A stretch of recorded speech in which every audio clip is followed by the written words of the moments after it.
I go dey pray sote, sote, sote, sote, sote, sote, sote, sote, sote, Lord. Now so we go there live life like Kunta Kinte. Omo which way, even goats they chop grass, horse they chop hay. Some people they swear for them dead papa, him no leave nothing for them before in waka. Life's harder, the future is darker, and no ladder to climb higher, all I have is but laga. Hana sino kuko tinyi sinima fele, obulok bana botinye. Ayo Emmanuel. Whatever the case may be, I go dey pray sote. I write you ayeki sote, sote, sote, sote, sote, sote, sote. Until I pray sote. Sote, sote, sote, sote, sote, sote, sote, sote, sote, sote, sote, sote, sote, sote, Lord. I go dey pray sote. Barren woman go born into it sote. Panadol go dey cure AIDS sote.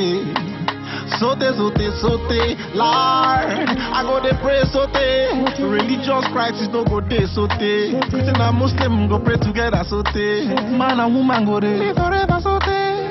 I go to pray sote, Satan go to holla at me sote, and robber go return him money sote, limousine go be Niger taxi, all the presidents go be my party sote, goat go pursue lion sote, dog go to stay for bungalow sote, fish go to fear water sote, pikin go breastfeed mama.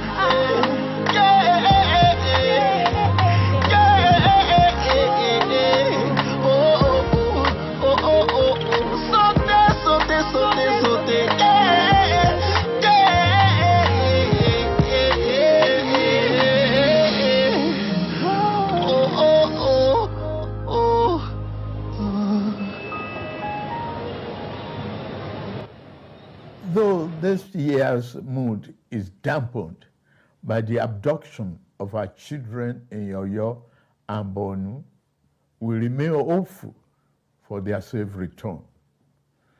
Democracy without security is not solid enough. That is why this administration has chosen both kinetic and non-kinetic strategies to restore peace, declared a security emergency, and approved the recruitment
June 12, 2026, and June 12 in Nigeria is a day that stands as a defining moment in our nation's democratic journey. It is a day that reminds us of the courage, sacrifice, and unwavering determination of patriots who fought to enthrone democracy in Nigeria.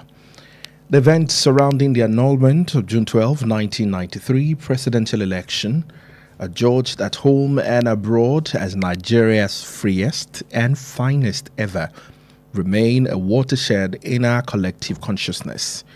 They represent the triumph of hope over adversity and the unyielding determination of Nigerians to enthrone democratic ideas.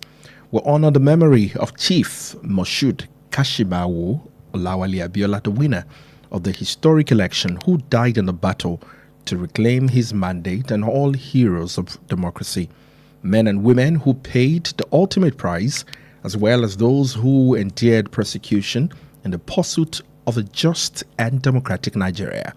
Their struggles and sacrifices made in the aftermath of June 12, 1993 election will forever remain in our nation and national consciousness as a testament to the resilience of our people.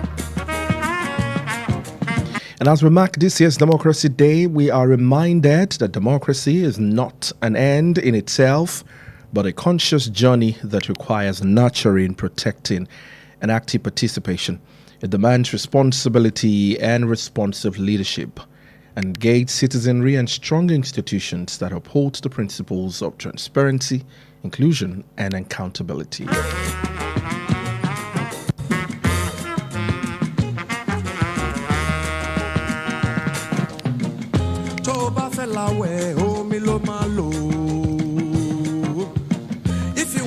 All right, welcome to the June 12th special on 89.3 FM, your preferred wholesome radio, Wells Radio, broadcasting live from Wells Broadcasting House along Alafi Avenue, Oluyole Estate here in Ibadan, the capital of your state. My name is Ayo, and thank you for joining on the show for today. It's the special edition. Apologies for not bringing you a Zobia platform for today. We need to do this because it's a special day in Nigeria and we all are part of history.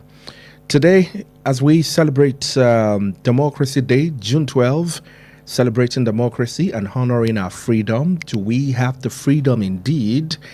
Well, of course, we will be having the conversation the same way you're having that on your WhatsApp group, on your social media community, right in your living room, at different joints and parlors today.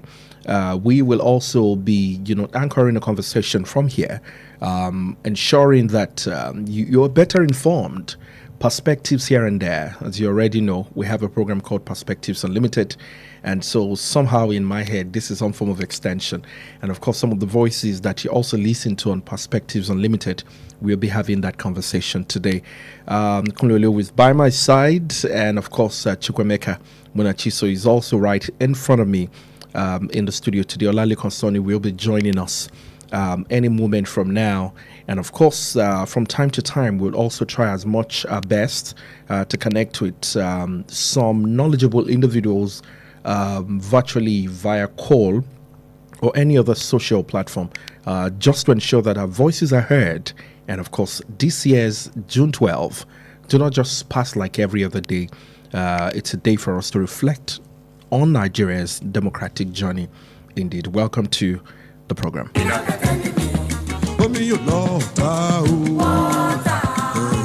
Before I introduce my colleagues, I would like you to, of course, join us on all our social media platforms, especially on Facebook and YouTube. We're streaming live there.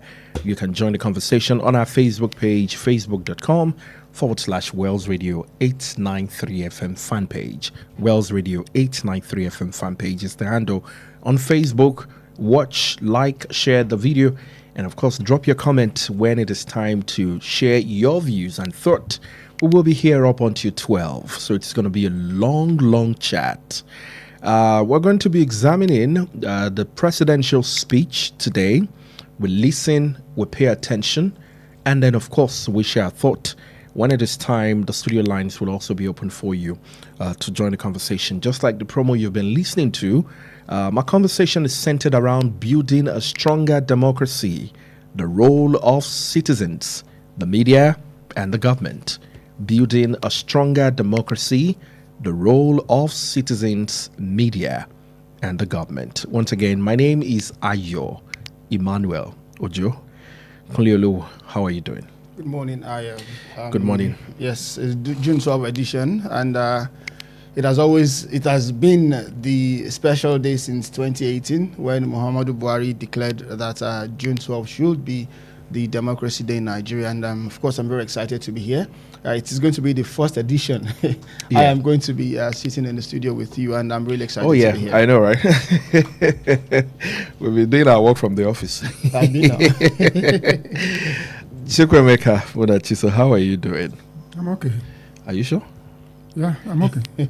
Okay, so let's start on this note. I can understand why Chukwemeka's voice will be this down. When it was June 12, 1993, to be honest, I was pretty young. So I started living, but I was pretty young. But I still have some, images in my head of I was a child, but how things played out. I remember my parents rushing to pick me in school, and people that you don't want to offend will be children because of some of the gory images that they see and then what it feels like, and I remember so well. I may not be able to put identity to the faces in my head, but I remember so well. But Chukwemeka is OG. You've been in the game. And I know that you must have been a part of the protest at some point. The energy is still there. I'm not sure you can protest anymore. I will. I will. You can still protest. Nothing stops me from protesting. Tell me your June 12 story. You see, Ayo, June 12 is hope betrayed. Honestly speaking, I was reporting for a particular newspaper in Lagos then. And when it happened, those in the civil liberties organization, those days we had real activists, not businessmen now, who are looking for what they will eat. Then we had a lot of people that went to the street, and we joined them. We took part. I was part of those that demonstrated along the Koto axis, and many people were shot, dead. I saw corpses all over the place. And why did we come out? We came out because we expressed our political choice through the votes, and the military came out to annul that election. And Nigerians didn't take it lying down. They rose up. Everybody. That was the time I saw we closed gaps. On the streets, there was no Igbo, there was no Hausa, there was no Yoruba. It was Nigerians. And some of the beneficiaries of this democracy we're talking about today are the same people who are making democracy today to be obnoxious as far as Nigerians are concerned. Now, people came out because not that they will reverse the annulment, but to express their anger, to express their frustration over what the military did. What do we have today? You have people who don't even know what democracy is all about. You have people who will employ. Look, Ayo, we chose our leaders that time not based on religion or ethnicity. Emuka Abiola was a Muslim. Tofa was a Muslim. Why did we come out? Nigerians came out. Because that was the time where we believed that, look, we are fighting for a just cause. But today, those who say they are Democrats are raising political talks to prevent people from coming to vote in certain areas because they are not from that ethnic group. When we voted for Abiola, we were in Lagos. People came out. There was no tribalism, no ethnicity. Everybody came out. People voted for Tofa. Some voted for Emuka Abiola across the country. We didn't have ballot snatching, no vote buying, because people wanted to express their franchise. But today, that's why I said it's a hope betrayed. There's no speech anybody will make today that will put smile on the faces of those of us who saw that 1993. This thing we are doing now is just a mess. It's not democracy. That's why I keep standing that we are no longer in democracy. It has been eroded. And those who eroded it, we are people who participated in some of this activism that I'm talking about when that election was annulled by the military. And that annulment even affected the military because it made them to, it made Nigerians to understand that, look, that was the first time I came to understand that power truly belongs to the people. The military were afraid. That was why they unleashed soldiers against Nigerians. Many people went down. If you ask of democracy, heroes of democracy, not all these people they are given award they are given as award in Abuja. The real people are people who belong to the street, people who died unsung in a Kotu area where I covered, in a Gondo. Many people were killed. As I speak right now, protests going all everywhere. I mean, in major cities in Nigeria. I'm aware of the one happening in Lagos. I think another one is going on in Abuja. But let me come to Kunle. I mean, this is our job. It's a tough work, but somebody must do it. Right? Unfortunately, we belong to the category of people that must do the tough job. What does June 12 mean to you? I mean, before now, June 12 for me is just the regular public holiday. We take public holidays, but it has since now become Democracy Day, a day very significant. We're still going to talk about the icon surrounding the June 12 in itself, which is MKO Abiola. But what does June 12, mean to you as a broadcaster? Okay, so thank you. As a broadcaster, like you said, I actually like that you put that caveat there because before I became a broadcaster, June 12 to me was just a few days after my birthday, nothing else, So, but a soft reminder. Thank you. Go ahead. I had to put that. And since 2018, where Muhammadu Buhari actually decided that he will declare June 12 as the Democracy Day, I actually think that is one of those things I absolutely commend him for. And like you rightly said, June 12, 1993, I was pretty young. I don't want to say how old I was then so that you can't guess my age. But then I was pretty young. I remember Abiola Biscuits very, very well. And it was a period where I didn't really understand what was going on, but I knew that from the body language of my parents, I knew that everybody loved Abiola. And I knew that the election then was free and fair. I understood that there was no ethnicity involved, there was no tribalism, there was no religious bias involved in that election. And people actually really went out to vote for MKO Abiola, who allegedly won the election that period. And I remember the chaos that happened right after the annulment. I remember that we couldn't even get gas to cook, and we had to start using firewood. I mean, he's a big boy at the time. Gas. Oh, trust stuff. Go ahead.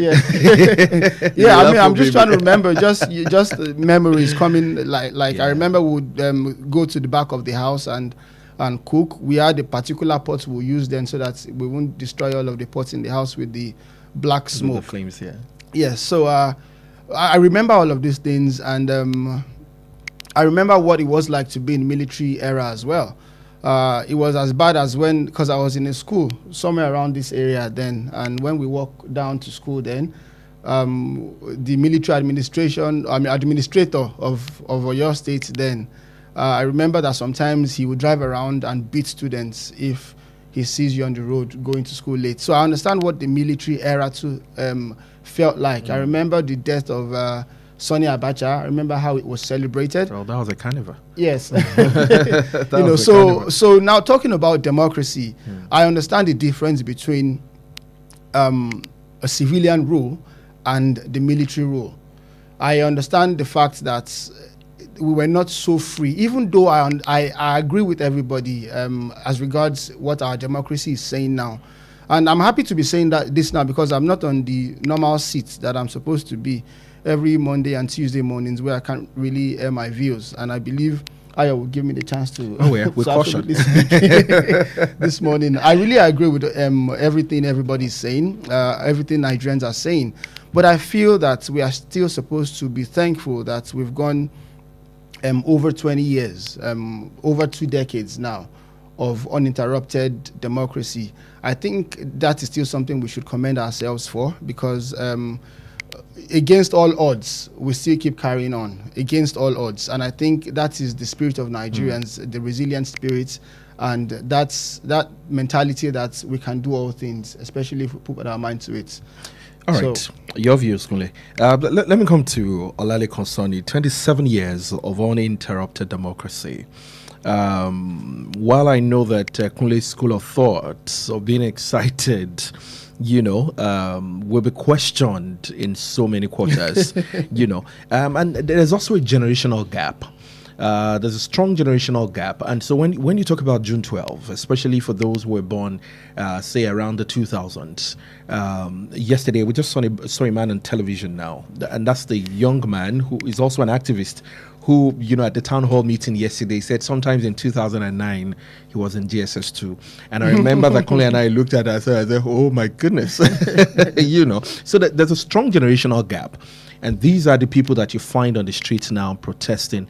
But unfortunately, the power, the essence of democracy in itself, seem to be lost from their own understanding.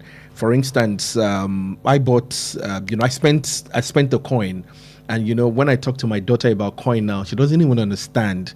Why will anybody spend a metal currency? She calls it a metal currency. It doesn't make any sense. We have quite a number of people in that generation that form a significant population of the Nigerian population, say from 18 years up until 25, 26, 27. But before we highlight who Abiola is to democracy, what June 12 mean to us, and our own definition of June 12, because of course we have different generation on this table. I don't know what generation Oloye Konsoni belongs to now, but I'm using Oloye intentionally so I can throw him into a generation and he must fit into that. But help me understand what June 12 means to you. Not Democracy Day now, but June 12 in itself. Thank you.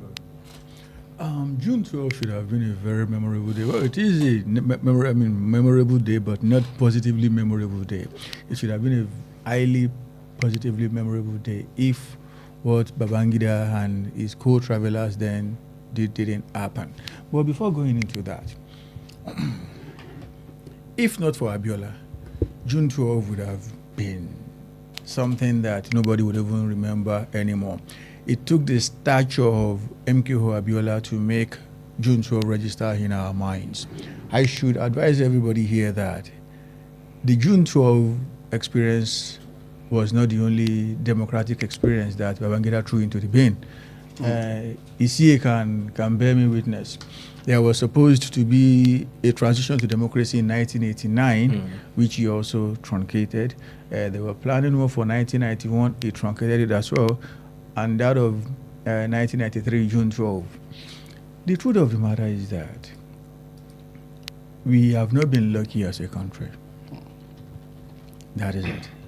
Because if you look at all the clamors that we were making prior to June 12, that come June 12, it's going to be El Dorado for Nigeria. It's going to be a complete turnaround. Nigeria is going to become a paradise and all of that. Fast forward to this very present day. Has anything changed? Hope 93 was the slogan for MKO Abiola's election. Hope 93. 33 years after. What is he talking about? Hope. How far have we gone as a country? I don't know if you grab what I'm trying to say. There is no generational gap here, Chief. That's the point. If what we were battling as a country then are no longer our issues, then we may begin to say, okay, there is a generational gap. The truth of the matter is that before Ichie was born, maybe Nigeria was working there. When I was born, Nigeria was still partly working. And that's why I think there's a generational gap. Well, the gap is not as wide as you would expect. 33 years after, we shouldn't be talking about power. Look at MQ. No light, no food, no water. That was the jingle there. I don't know if you can still remember. Till today, we are still saying the same thing. Unfortunately, still the same. Well, it's even worse. If there is any generational gap, it's that things are now getting tighter than before, which is not what we should be talking about. So for me, yes, June 12 meant something significant, but the idea of June 12 is still around because we are still preaching hope. We are still preaching exactly what MKO Abiola said he was going to fix. So for me, it's not about, like I said, if not for the statue of MKO Abiola, nobody would have remembered June 12. Yeah. But what I'm saying here is this. I'm not a one-person person. I'm a one-country person. I am for Nigeria. Have our problems changed? No. So for me, June 12 is still right on right to speak. All right. Let's listen to the voice of MKO Abiola. I mean, it's very impossible that we talk about June 12 without listening to the voice. But, okay, I'll do that when we come back and remind us of what I call Revelation and Confessions that came out of the book published by Ibrahim Badamasi Babangida sometimes in 2025, A Journey in Service, an autobiography. He said a lot in the book, but let's listen to Abiola's voice. We'll be right back. As president, it's not my business what religious color anybody wears. In ITT, in Concord, in RCN, in Summit Oil, in the bakeries, in the bookshop, in the presses, and so we employ people purely on merit. Round pegs in round holes, period. There are so many people who work for me whose hometown I don't even know. I don't even know them anyway. I don't have to know them. Because we want to be objective. If I could do that in my own small business, I think Nigeria has every reason to expect from me a clear vision when it comes to the management of the affairs of the country as a whole. Quite obviously, we need to earn more foreign exchange. We shall therefore put in place policies that will broaden the foreign exchange earning capacity of the nation. We will pursue exports and local sourcing for industry. We shall aggressively pursue the implementation of the LNG project if the logjam on the gas project has not already been broken by this administration, by this current one. We shall maximize the nation's return from oil by turning over future investment to the private sector and by removing the complex structures which makes NMPC's accountability and assessment of efficiency almost impossible. You see, there are so many layers upon layers built on this simple thing, crude oil. I don't even know whether it's oil or some mystery around it that is taking the money from the central bank. You see, I think we would demystify all these things. In my government, the daily export of crude will be published and the price at which it is sold. You see, the issue of planned implementation is simple. You see, public things are not private. We have National Assembly now. They will do their job. They review the expenditure of government and will hold public hearing. We will no longer be hearing of monetary circulars from central bank without the bankers being told. The bankers will have to be involved. You see, like I said, every effort has been made in the past to shave people's head in their absence. It must stop. I mean, it won't be allowed. I mean, the cumulative wisdom of all the bankers would have seen us out of the problem we have in this country today. But some people, they come from IMF or they come from World Bank. What do they know about Nigeria? You see, the most brilliant doctor in Norway might not have seen malaria in his life. So bringing him here and imposing him as a medical director is like sending everybody to the grave. You see, I think all that nonsense will stop. I rely on Nigerians to keep Nigeria running efficiently, and that's what it is. You see, there will be a few foreigners who will be recommended by our people, not those who will be imposed by some foreign authorities over us. We are an independent republic under God, or aren't we? Assuming there was good faith on the part of government, all matters relating to the election should have gone to the tribunal set up by law for such cases. and should only have been initiated by persons or bodies that had genuine interest in the election. Instead, we are being told that the judiciary behaved so badly that I, Moshood Kashimawo Olawale Abiola, should be penalized for his conduct. It is incredible. In view of all this, I find the conclusion unfortunate but inescapable that the federal military government is guilty of bad faith, pure and simple. No one has accused me of any offense against any known electoral law or regulation. The people of this country went to polls on Saturday, June 12, 1993, and without let or hindrance chose me as their president. Didn't they? They did.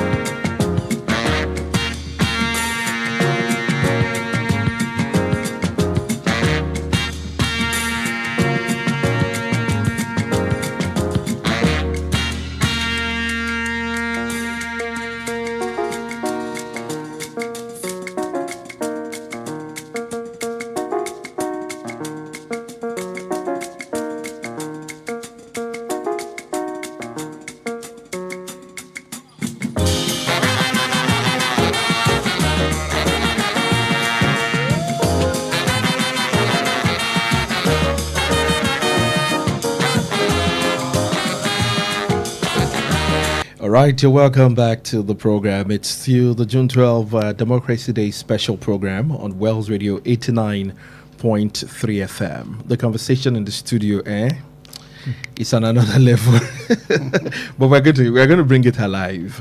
Before the break, I said something about the book titled "The Journey in Service," an autobiography written by the retired General Ibrahim Badamasi Babangida. And of course launched on Thursday, the 21st of February 2025. And of course at his book presentation that was well attended by all known notable living victims of the misrule in Abuja, the demonic military rule as described by some article in Nigeria's political rule, publicly expressed heartfelt contrition to wit, where he mentioned that I regret June 12. I accept full responsibility for the decision taken, and June 12 happened under my watch. Missteps happened in quick succession. That accident of history is not regrettable, is most regrettable. The nation is entitled to expect my expression of regret. That's coming from Ibrahim Badamasi Babangida, IBB. Before we look at that particular statement, I asked Chukwemeka a question this morning, and I probably would start from Kunle. And then my view on the subject, usually when I pay attention to the political landscape in Nigeria, and I see what governance has been like for us. So let's look at it from Umaru Musa Yar'Adua, for instance. He passed away, and then his vice president at the time, Goodluck Jonathan, became the president, and then he contested the next election and won. On the heels of "I had no shoes," the emotion was all over the place, and then we started seeing some of the heavyweight insecurity, situation that has now become full-blown issues in Nigeria today. And Nigerians wanted a shift. We wanted something else because Goodluck Jonathan time seemed to be the toughest of all. And then a shift into Muhammadu Buhari. And then right after Muhammadu Buhari is like, oh my goodness, we want something else. And then to Bola Ahmed Tinubu, our current president. And right now, if you take a look at the conversation and then the reaction of people, either by social media poll or phone calls that come into on all our phone-in programs, you can almost tell that the economic pattern is not in direct connection with what the people want as such. But my question is, would MKO Abiola, would he have made the best president that Nigeria desire. Yes, so when we talk about past presidents of the nation today, we're going to talk about MKO Abiola. But if MKO Abiola had gotten that mandate at the time, would we be talking about a better Nigeria in his era? Or would Nigeria be maybe Canada today or United States of America? My place is quite indifferent.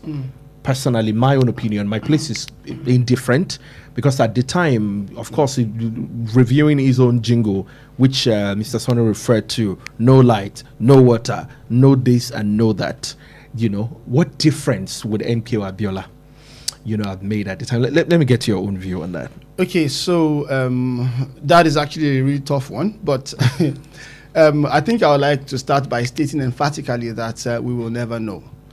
Because he never became the president. So whatever we say is just speculation and, our own personal view. But yes, like I said, I was still a child when he was running for president. And I remember the jingles too, SDP and MKO is our man. No, I remember all those jingles then. And I think that Nigeria as it is, like Apostle and I, Chukwemeka and I spoke one day on perspective. It's like there's one evil spirit in that Aso Rock, whereby even if you have a good intention in your mind, once you get to that seat, something just definitely pulls you back or blindfolds you, such that you don't know what you are doing. I think we can say that even with what we are seeing with the biography. Retired General Babangida actually wrote, because he's now apologizing that he's sorry he did that, and he was in the arms of affair then. So what happened to him? Why is he apologizing now? Anyway, away from that. So what I'm saying is, if Abiola became the president, then, like I said, we'll never know, but there is a chance that he will do his best, and Nigeria would be where it should be or where it is now. Who knows? But if we check how it has been for Nigeria, even in the military era, I don't think there is any administration that has been better than the past one. I think the only one we had a little bit of hope that we thought was going to be better was that of Umar Musa Yar'Adua. He's the only president who everybody thought that, yes, maybe this man would really do something. And he clearly even came out to say that the election that brought him into power was really rigged. For a man who won the election to be saying that the election that brought him into power is rigged, it seemed like he had good intentions for Nigeria. But it's unfortunate we couldn't have enough of him to know what he would have actually done for Nigeria. So, like I said, we would never know if Abiola would have been the perfect president for Nigeria, but I just know that if I would ask you, let me throw the question back to you now. If they ask you to go back to the era of Obasanjo, 1999, the way things were then, would you accept that now? Well, because times are changing, I personally believe more of the time that Nigerians deserve the kind of leaders they get. Most of the time, I think we deserve the kind of leaders. Yeah, but I'm just saying, if we look at the economic realities, then how much was petrol? How much was it? If we go back to that era, what's the global market also like at the time in comparison to now? So it's not just so. While I would love to, well, maybe we go back economically. We always do, because yes, I understand what you mean by the global. There's a global picture to paint too, but the point is that it is not in tandem with what we are going through. Absolutely. Yes, it has changed from them too, but it's not in the same percentage, not in the same ratio. So it's always going worse. It's always going worse. Let me come to Chukwemeka, MKO Abiola. Interestingly, Dr. Joe Odumaki, she also got the national honors, and I can see her on television right now. I think in all that crowd, I think there are a few of them that I can tell you. Dr. Niro Malulu. Yeah. People don't know him so much. Yeah. Yes, Malulu. Yeah. Joe Sondubani and all those, but some of Mashaya and Co. Yeah. They don't deserve anything. Let's talk about MKO Abiola. And Joe Ibukwe. What is the meaning of putting Joe Ibukwe? Is it?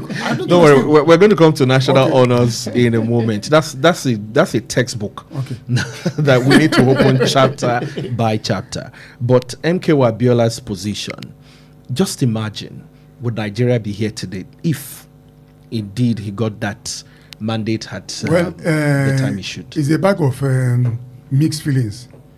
You understand? Because Emmanuel Abiola did not become. But looking at what he was doing before contesting for that position, you will assume that he may do something populist. You understand? He may do something that may better the common people. But Nigeria will be a bazaar for international community. They may come here and do with us whatever they like. But Nigerians themselves may not suffer the way we are suffering today.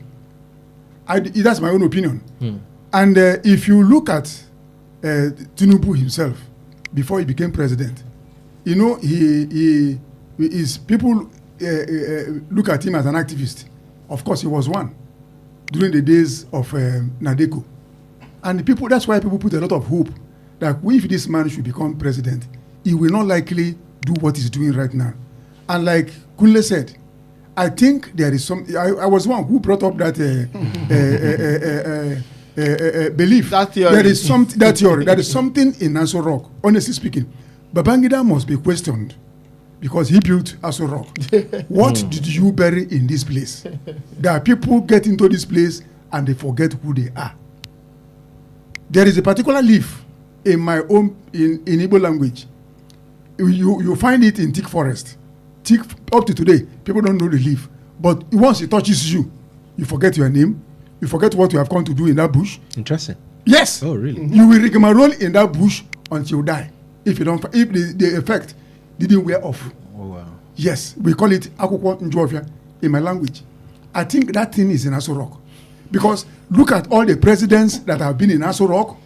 When they get there, either they become drunkards, or they forget even why they are there, or they take national decisions on, you begin to wonder, these people, are they really human beings? You know what I'm saying? So we don't know what would have happened to Abiola if he had gotten to that place. Look at what Tinubu was, a champion of restructuring. Tinubu believed so much in physical federalism. Tinubu believed so much in what he was saying those days when he was not in Aso Rock. When he was in opposition. Yes, how many of them is he doing today? Tinubu himself told Nigerians, don't vote for me if I don't give you the light in my first 4 years. What is he doing today in Aso Rock? So that leaf has touched him. He has even forgotten whether, because if you read all his speeches, you begin to wonder, is he the one that read, or they just wrote it to him and give it to him to go and read? Based on... Yes, based on who, because I was in Lagos, I lived in Lagos, and you saw him that this man is somebody people can approach and everything, but today, look at what is going on in Nigeria. You begin to wonder, is he still this Tinubu we used to know, or has he become another thing? I can liken it to the effect of what has happened to other presidents. I can't talk of Yar'Adua because I was not living in Nigeria when Yar'Adua was president. It was when Jonathan became president that I came back. You came back in. Let me come to Mr. Laleko Soni. MKO Abiola, Bola Ahmed Tinubu, no doubt when you one of the people that you may want to refer to now as a strong follower of MKO Abiola would be Bola Ahmed Tinubu. If not the strongest follower. If not the strongest follower, let's do some quick primary school mathematics. Can we judge MKO Abiola by the performance of Bola Ahmed Tinubu in 2026? Thank you very much. The truth of the matter is that deep sigh. Yes, because I'm going to say something that a lot of people would find a little bit concerning about me. I never believed in Abiola. And it wasn't because I hated him or because he snatched my wife. It was because of the fact that there were some very, very obvious gaps in his life. How you become wealthy is a very, very big pointer as regards who you are. Because it's not many people that will have the opportunity of becoming wealthy and will say, oh, I'm not interested because this path is not clean. I want to know how exactly Abiola became wealthy. Who can explain that? Not many people can explain it, but Fela explained it. He said, rural telephony that was awarded in 1977 was what made Abiola a big boy.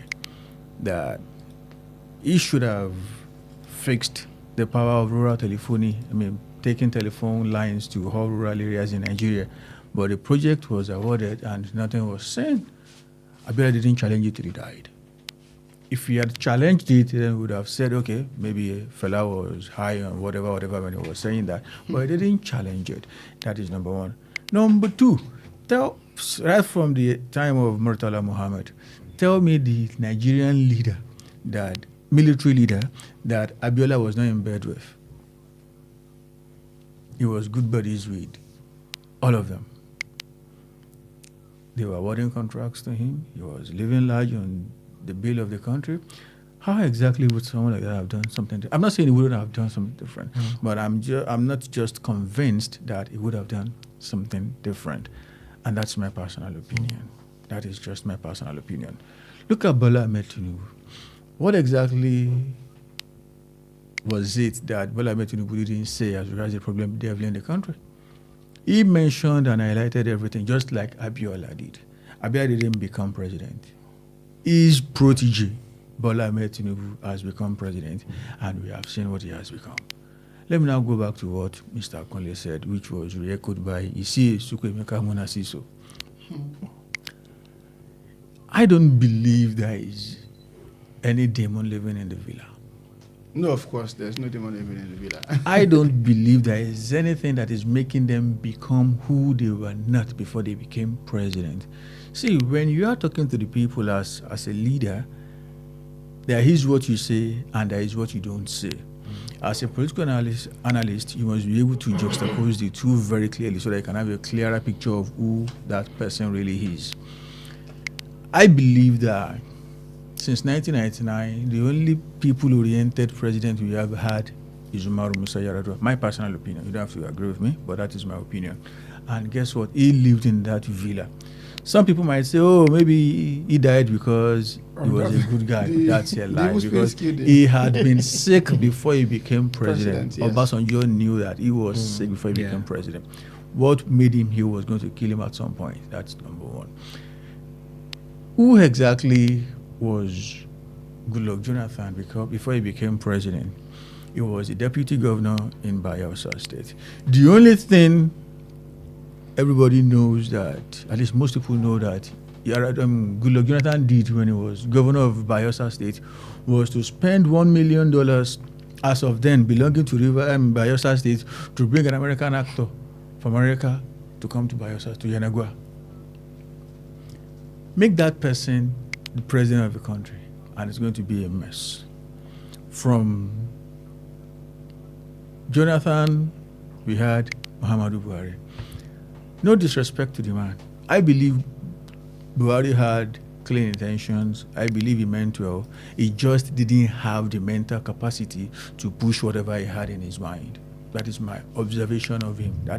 He said some things that when he was president, he said he was told to remove fuel subsidy, he was told to float the naira, and he felt like, oh, that was going to be crushing on Nigerians. And he didn't do it. It takes someone with a good heart to hold yourself, because that would have freed a lot of money for his administration. The money he was using to subsidize fuel subsidy would have been spent in another way, or maybe even totally siphoned if his intention was to siphon money. The game they were playing then to hold the naira steady was something that if they didn't do, there would be more money in the name of crude earnings. They were selling crude then and they were earning 400 naira per dollar. If he had wanted to free things up, he would have been receiving maybe 1,000 naira per dollar then. He didn't do that simply because he felt like the weight was going to be too heavy on the people, and they didn't do it. Let's now talk about Bola Ahmed Tinubu. What exactly can we say about Bola Ahmed Tinubu? The Bola Ahmed Tinubu that we have now is the Bola Ahmed Tinubu that has always been there for a long time. I have asked, in fact, when I was on a show in this studio, and I said anybody who was going to list 3 legacy projects done by Bola Ahmed Tinubu was going to receive 10,000 naira from me when he was governor of Lagos State. Nobody could say anything. Name one university he built. Name one iconic bridge he built as governor of Lagos State, or one mega hospital. Name 3, and I'll give you 10,000. I'm even saying that again this morning. Nothing. What I can tell you is that when he was governor of Lagos State, especially when he was living as governor of Lagos State, he came up with a couple of laws. Number 1, anybody who has been governor of Lagos for 2 terms will receive life salary. That's what I meant to do for you. Anybody who has been governor of Lagos State for 2 terms will have a house of his choice in Abuja. Anybody who has been governor of Lagos State for 2 terms will have a house of his choice in Lagos State. Anybody who has been governor of Lagos State will be permitted to go anywhere he wants to go in the world as holiday, and it will be bankrolled by the Lagos State government per annum. All domestic aids that are going to be paid for by the Lagos State, their salary is going to be paid by the Lagos State government for life, such that his wife and children are also going to partake in that. Guess what? When he was leaving, he came up with an arrangement, half a better arrangement, transferring 10% of whatever belongs to Lagos State on a monthly basis to a private company. Such a person is now president now. You're not saying things are not working well. The things worked well when he was governor. So back to my question. Bola Ahmed Tinubu, a follower or protege of MK Abiola, can we judge him, or can we judge MK Abiola by his performance? In all seriousness, I cannot say with all confidence in this world that Abiola would have done excellently well as president. But looking at what his main protege, someone who was learning from him, has become, it's safe to say that maybe it would have been a maybe softer version of Bola Ahmed Tinubu. I never believed in him, and that's my personal opinion. Chukwemeka, let me get your own view. Can we judge MKO by Bola Ahmed's performance? You can't. We can't judge MKO by what Bola Ahmed Tinubu is doing today. We can't, because they are different personalities. You understand? You cannot judge, though a son may have a little bit of the character of the father, but you cannot really hold the son responsible for what the father was, or you cannot hold the father responsible for what the son has become. So I don't think it's fair to judge Emeka Abiola through Bola Ahmed Tinubu, because they are different personalities. Let me have your own view before we take a break and then bring in our guests here. Yeah, well, I mean, like everybody has said, we'll never know, but I feel that it is a little bit, it will be, I don't, maybe I should use the word bogus to say that we can judge what Abiola would have done to what Tinubu is doing right now. And to be honest, I do understand everybody's point of view. I understand everybody's stance. Personally, I was, not because I'm Yoruba or anything, personally, I really believed in the present administration when they were coming in. And I, like I said, off air one time, and Mr. Sonia almost beheaded me. That I believe in some of Tinubu's policies. If I won't lie, I just believe that his execution is not. Okay, so you're going to tell us some of those policies. Yeah, I'm just saying. I believe in the floating of the naira. I believe in yes, I believe in the subsidy removal, because I believe those two things can even help. If everything is working well, if our refinery is working well and we can export petrol, then floating of naira will work, because that way will strengthen.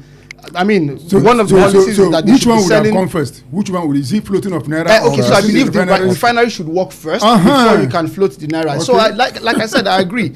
So most of the times when people complain, I'm feeling it too. As a matter of fact, I'm not sure you're feeling I'm really feeling. As a matter of fact, let's now say something. Let me land my point. Let me land my point. As a matter of fact, I'm feeling it so much that I'm trying to look for Tinubu's legacy project so that I can collect that your 10,000 for you to know how much I'm feeling it. But I'm just saying, regardless, yeah, I try to be a realist as much as I can. Even though I'm feeling it, I still try to, put other perspective, like what can be going on, why can we be possibly going through this. And I always say that I cannot, even if I wanted to defend our president now, I can't, because there's really nothing I can say. There's really nothing I can say. Yes, and I totally agree. But if you ask me, I feel that There's nothing you can say because you are not seeing them. Some people actually I see something. can see a lot. some can see a lot. Like Lagos I said. Ibadan Expressway. Do you drive that now? I do. Okay, yes. well, not Bola. Not every- No, that's yeah, not Muhammadu Bola, Buhari. yeah, that's Buhari. Yeah, but that's I Buhari. mean, the Lagos airport is currently under renovation. So I haven't traveled in a while too. Oh yeah, so the moment it's completed, you're going to fly, and you'll see that it's good. I just feel that you see the policies maybe over time. If okay, maybe You're there's going to. some- Do you know what? maybe We over need to time. take a break. We need to take a break. All right. When we come back after the break, I'm very interested in Kunle's views. When we are done on the microphone, he's going to write a textbook on his views, so we understand them better. When we come back, we're going to look at the speech of the president. That's very significant to today's June 12th celebration. He said a lot, and in connection to our own topic too, building a stronger democracy, the role of citizens, media, and the government. What exactly is the role of the citizens, the media, our own role, and of course that of the government? It's still 89.3 FM Wells Radio, your preferred wholesome radio. We're going to take a break now. When we come back, we'll look at other sides of this conversation. Stay with us. Your preferred wholesome radio. Thinking of an all-in-one digital platform that fits your lifestyle and makes everyday payments simple, reliable, and fast? Oh, wow. Yes, please. Allow me introduce you to BillStation, your one-stop digital payment solution for individuals and businesses. Built to simplify payments and services for millions across Africa. With BillStation, you can buy cheap airtime and data, pay electricity bills, send money instantly, make online payments, and book flights and hotels. Enjoy our overseas airport pickup services, interstate bus ticket sales, and event tickets, all on BillStation. Fast, simple, reliable. Wow, that's amazing. Visit www.thebillstation.com. Download the BillStation app on the Apple App Store or Android Google Play and get welcome bonuses when you sign up. Enjoy fast customer support and a seamless user experience every time. Get in touch with us today. Email thebillstation175@gmail.com or sales@thebillstation.com. WhatsApp 091 6858 1914. Bill Station. Your world, your money, one station. As Nigeria celebrates Democracy Day, don't just listen to history. Join the conversation shaping the future. Today, a conversation every Nigerian should hear. A discussion every citizen should be part of. A moment to reflect on our democratic journey and the future we are building together. What role should citizens play in strengthening democracy? How can the media hold leaders accountable while serving the public interest? And what must government do to deepen democratic values and good governance? Today, Wells Radio 89.3 FM presents its special Democracy Day program, Building a Strong Democracy, the Role of Citizens, Media, and Government. Expect thought-provoking analysis, fresh perspectives, and meaningful dialogue on the state of our democracy. Today, 10 o'clock in the morning, only on Wells Radio 89.3 FM.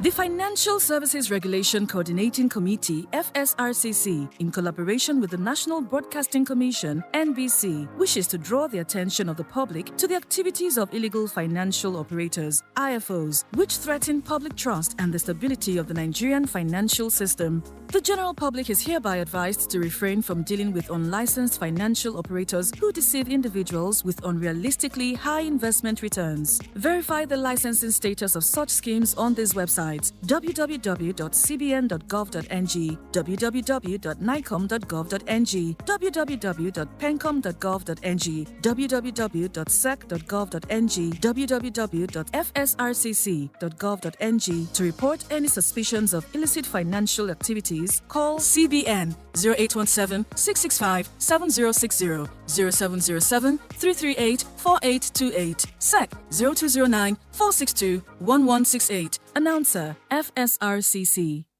Wells Radio 89.3 FM. Your preferred wholesome radio.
All right, you're welcome back. Still on is that Perspective Unlimited? Sorry, it's not Perspective. It's a special edition of June 12 on Wells Radio 89.3 FM. And on the line, I have Mr. Isiaka Digun. Good morning, sir.